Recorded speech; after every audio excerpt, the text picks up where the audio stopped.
عمران خان نے قوم کو تیار رہنے کی ہدایت کر دی، حکومت کو جھٹکا۔ یہاں پر ہم آپ کو ایک اہم بریکنگ نیوز دیتے چلیں کہ عمران خان نے قوم کو تیار رہنے کی ہدایت کر دی اور حکومت کو زبردست جھٹکا دیا۔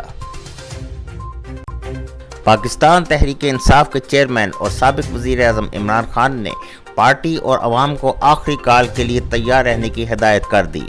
گجرانوالہ جلسے میں خطاب کرتے ہوئے عمران خان نے کہا کہ سڑکوں پر آ کر زبردستی الیکشن کرائیں گے۔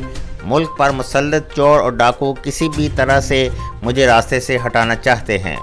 چیئرمین پی ٹی آئی نے کہا، معلوم نہیں میرے خلاف کتنی ایف آئی آر درج کروا دی گئیں۔ یہ لوگ مجھے پکڑنے بنی گالا آ رہے تھے۔ جیل کے لیے بیگ تیار کر لیا تھا۔ جیل تو چھوٹی چیز ہے، حقیقی آزادی کے لیے جان کی قربانی دینے کو تیار ہوں۔ 5 ماہ میں جو دیکھا اب نتیجے پر آ گیا ہوں کہ پوری قوم تیار بیٹھی ہے۔ عمران خان نے کہا، شفاف الیکشن اگر یہ نہیں کرائیں گے تو لوگ سڑکوں پر آنے کو تیار ہیں۔ جیسے ہی کال دوں گا پوری قوم نے نکلنا ہے۔ یہ لوگ الیکشن سے بھاگ رہے ہیں اور ضمنی الیکشن بھی ملتوی کروا دیے۔ انہیں خبر ہو گئی تھی کہ جس طرح یہ ہارے ہیں اس سے بھی برے ہاریں گے۔ اب تک کے لیے اتنا ہی، دیکھتے رہیے +9 نیوز۔